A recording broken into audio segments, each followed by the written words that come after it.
अभय जी, यहाँ पर एक बहुत ही बड़ा विरोधाभास भी आ जाता है, क्योंकि नेचुरल एलाइज और ट्रेडिशनल एलाइज, वहां पर रूस की भूमिका आ गई।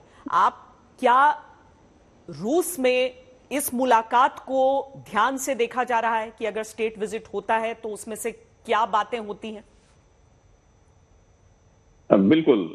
इस विजिट पे सारी दुनिया की नजर है और हम लोग भी इस पे ध्यान दे रहे हैं। मेरे ख्याल से देखिए, अभी जो वर्ल्ड का सिचुएशन है और इसमें इस सिचुएशन में रशिया और इंडिया के रिलेशन को खराब करने की कोशिश करी जा रही है।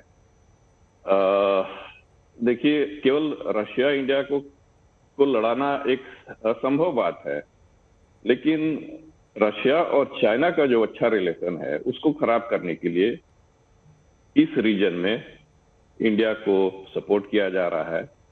इंडिया को चाइना से लड़ने के लिए उकसाया जा रहा है।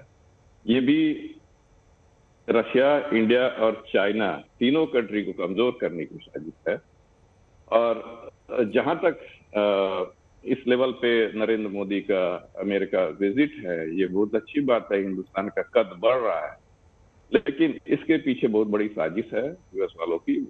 पिछले 30 सालों से अमेरिका और हिंदुस्तान के रिलेशन को सुधारने की कोशिश कर रहे हैं। इसमें कोई खास नतीजा, उनका रिजल्ट 30 साल से नहीं आया और अब हथियारों की दाम में कमी करके धीरे धीरे दाम कम कर रहे हैं। अभी भी वो लेटेस्ट टेक्नोलॉजी का हथियार नहीं दे रहे हैं हिंदुस्तान को। जो पुरानी हथियार दे रहे हैं उसमें भी अब दाम में कटौती करके हिंदुस्तान को लुभाना चाह रहे हैं अपने तरफ। मेरे ख्याल से जिस चीज को ये लोग 30 साल में नहीं कर पाए, वो अगले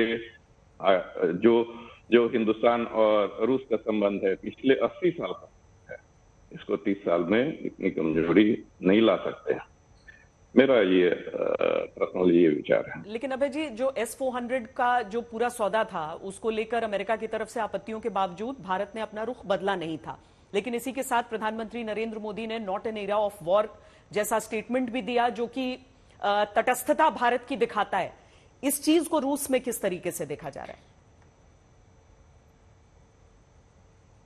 देखिए, ये नॉर्मल बात है। युद्ध का कभी समय होता ही नहीं है। आप कोई भी युद्ध ले लीजिए, जब नेपोलियन या हिटलर का या second world war, first world war, वो भी युद्ध का समय नहीं था। लेकिन युद्ध तो शुरू हो जाती है ना जब दो कंट्री के बीच में आपसी सहमत नहीं हो पाती है, कभी भी युद्ध शुरू होता है। ये इसको आप जनरल मानिए, ये कोई बड़ी बात नहीं है। नहीं तो जैसे जो आपने कहा कि अमेरिका कोशिश कर रहा है कि बांट दे इस पूरे क्षेत्र को, रूस को, चीन को, भारत को आपस में लड़ाए, लेकिन भारत ने जब S-400 वाला पूरा सौदा था उस समय भारत ने अमेरिका की बात नहीं मानी थी। और इसके साथ ही जो रूस से तेल लेने की बात थी उसको भी लेकर भारत का रुख हमेशा स्पष्ट रहा। बिल्कुल। अब आप बताएं, S-400 हिंदुस्तान नहीं लेगा तो अमेरिका मना करने के बाद उसको उसके इक्विवेलेंट ऑफर करना चाहिए था ना, अपने इक्विवेलेंट मिसाइल को ऑफर करना चाहिए। वो ऑफर नहीं कर रहा है, लेकिन वो मना कर रहा है, आप मत लीजिए। फिर हिंदुस्तान पाकिस्तान बॉर्डर पे क्या होगा, हिंदुस्तान चाइना बॉर्डर पे क्या होगा, ये देखिए। और जहां तक तेल की बात है, अभी नवारा और एक रिलायंस कंपनी हिंदुस्तान की रशिया से सस्ते दामों पर तेल लेकर डेली जितना खपत है हिंदुस्तान का उससे 30% ज्यादा तेल ले रही है। इसमें फायदा किसका है? इसके फायदा हिंदुस्तान का भी है।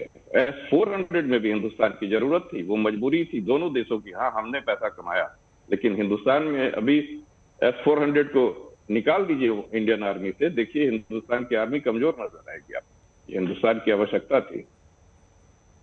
हालांकि साझेदारियों का भी समय है अभी अभय जी, और इसीलिए अगर जो तकनीक की हम बात करते हैं, जिस टेक ट्रांसफर की बात करते हैं, उस हिसाब से और आज की दुनिया में मुझे लगता है कि अलग अलग गुट नहीं बल्कि सब देश बेहतर दोस्ताना रिश्तों के साथ आगे बढ़ते हैं। बहुत शुक्रिया अभय जी हमसे बातचीत करने के लिए।